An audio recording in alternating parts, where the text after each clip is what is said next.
إلى كل من يسمعني. الله تعالى عندما خلق السماوات والأرض قبل أن يخلق الإنسان خلق الرزق كل العالم، كل خلقه، كل مخلوقاته خلق رزقها في هذه السماوات والأرض قبل أن يخلقنا. فخلق السماوات والأرض وخلق أرزاق العالم في هذه السماوات والأرض سواسية، رزق الله سواسية. وأنت يا عبد تستطيع، والله تعالى يحب الأغنياء لا يحب الفقراء، ويحب الأصحاء لا يحب التعساء، ولا يحب الذين يدعون الأمراض. في مسألة الرزق الله تعالى قال ومن كل شيء خلقنا زوجين اثنين. في هذه الآية ما معنى هذا؟ معنى أن خلق السماوات والأرض خلق رزق العالم داخل هذه السماوات والأرض، بمعنى أنه خلق رزقنا قبل أن يخلقنا، بغض النظر أن نؤمن أو نكفر به، بغض النظر أن نكون مطيعين له أو عاصين، بغض النظر عن أي ديانة، أي فطرة خلقنا عليها في ديانتنا، إما مسلم أو مسيحي أو يهودي أو بوذي أو غير الأولاد ديني أو أي أولاد تعرف الله. فالله تعالى يرزق الهندي وهو يعبد البقر، لا دخل لعبادة البقر، وهو يرزق الهندي، يرزق المسلم الكافر المسيحي اليهودي البوذي، أي واحد في العالم. الله يقول الحمد لله رب العالمين، مش قال، لم يقل الحمد لله رب المسلمين، قال الحمد لله رب العالمين.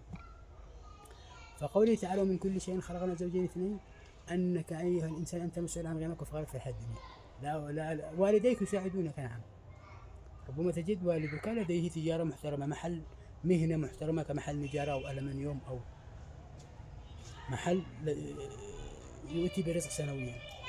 أنت تطور هذا الرزق بعده، تبذل الجهد والسعي، تتعلم من والديك ثم من عماله، ثم تطور أنت المحل إلى محلين ثلاثة، إلى مؤسسة، إلى شركة، إلى في مهنة واحدة وشغل أو عمل واحد. أو تستطيع أنت أن تغني أباك وأمك بعملك أنت وجهدك ومثابرتك. كل شيء في الحياة الدنيا الله لا يرزق أحدا بدون أن يسبب سبب السعي. النوم والكسل والخمول لا هذه ليست أسباب للسعي. أسباب السعي الجهد، المثابرة، حتى خاصة في شبابك. تلاحظ أن الرزق موجود عندما تشب وتكون يعني العمر تستطيع أن تعي ما حولك.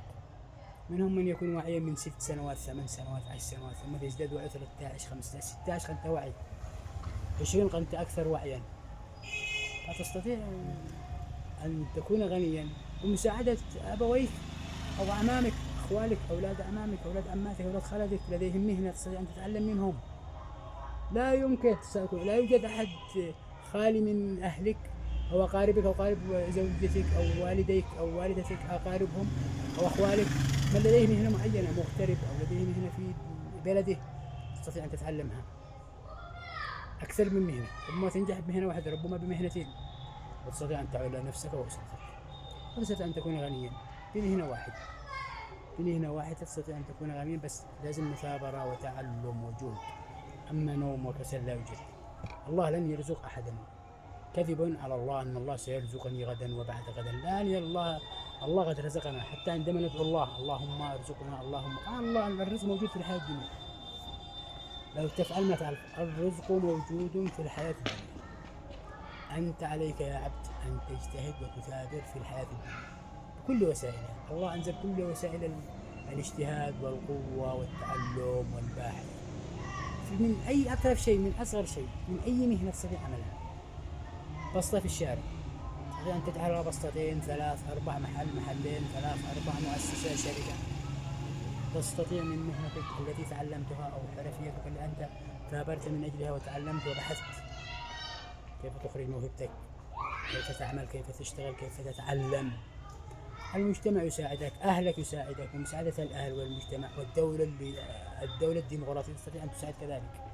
وهذا من الواضح في دول أوروبا ودول أمريكا ودول أمريكا الجنوبية بعض دول آسيا، الدول الديمقراطية التي تحكم والتي لا تأكل ثروات الشعوب ولا تنهب ثروات الشعوب، وتوزع فرص الشباب سواسية بين الغني والفقير. هذه الدول عندما تسكن فيها أو تذهب إليها تساعدك ويكون هناك فرص أكثر. لكن الدول الدكتاتورية كالدول العربية فرص أقل، لكن تريد مثابرة وتعلم وجهد أكبر. في اليمن تكون غنيا تستطيع أن تكون غنيا كهال سعيد أنعم، لكن بيت هال سعيد أنعم أجدادهم لم يتعبوا شبابهم، الشباب لم يتعبوا الشباب في البحث، فوجدوا لهم فرص وشركات قاموا الأولاد بتنميتهم.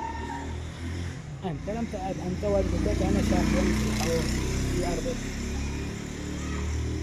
وأنت لم تجتهد لتزرع شيء في الأرض وتبيعها في السوق وتكون مزارعا ثم تاجرا، ثم لا يوجد فرصة في الحياة لا يستطيع الإنسان أن يكون غنيا فيها. فكن غنيا لا تكن فقيرا، والله يحب الغني لا يحب الفقراء.